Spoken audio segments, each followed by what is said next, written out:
Magandang umaga. Uso ngayon ang tato. Pero ang tanong, lahat ba ng uso kailangan nating sundan? Alam niyo po, sinabi po dito sa may Leviticus chapter 19 verse 28, "Do not cut your bodies for the dead or put tattoo marks on yourselves. I am the Lord." Alam niyo po sa panahon pong ito ni Moses, binigyan po siya ng Panginoon ng instruction. At one of the instruction po or batas nung panahon nila ay bawal po maglagay ng tattoo marks or maghiwa ng katawan para sa mga patay. Kung tatanungin niyo po ako bakit, kasi nga po nung panahon na 'to, yung tattoo marks po, it symbolizes pagan practices na parang ito po yung nagiging kanilang worship sa mga diyos-diyosan, 'no? Naging kaugalian po ito ng mga bansang hindi po nananampalataya kay Yahweh. So ibig sabihin po, hindi lamang po ito art, hindi lang po siya art, kundi spiritual marks na hindi po pleasing sa Panginoon. Hindi po kaaya-aya sa mata ng Panginoon. Kaya naman mga ka-devotion, alalahanin po natin yung sinabi ng Panginoon. Sabi niya po doon, ang ating katawan ay templo ng banal na espiritu.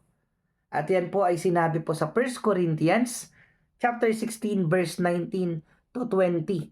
Sabi po doon, "Do you not know that your bodies are temples of the Holy Spirit, who is in you, whom you have received from God? You are not your own. You were bought at a price.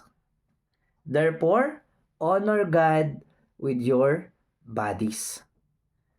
Grabe, di ba? Binili po tayo ng Panginoon at alam niyo po yung pinambili niya? Pinambayad niya dito, yung dugo ng Panginoon. That is the precious blood of Jesus Christ.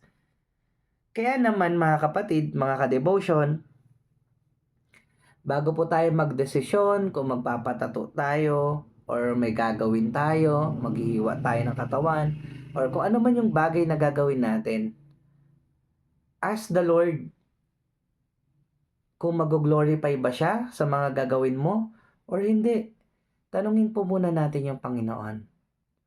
Tandaan po natin, we are not just talking about tattoo. O, yung mga tattoo, hindi lang po.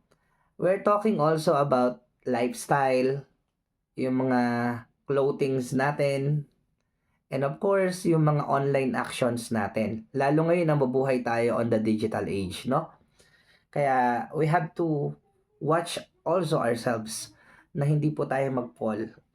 No? So, ngayon po, inaanyayahan ko po kayo na basahin po natin yung salita ng Panginoon araw-araw at tandaan po natin kung ano po yung mga choices natin sa buhay, it should reflect who we are in the eyes of God.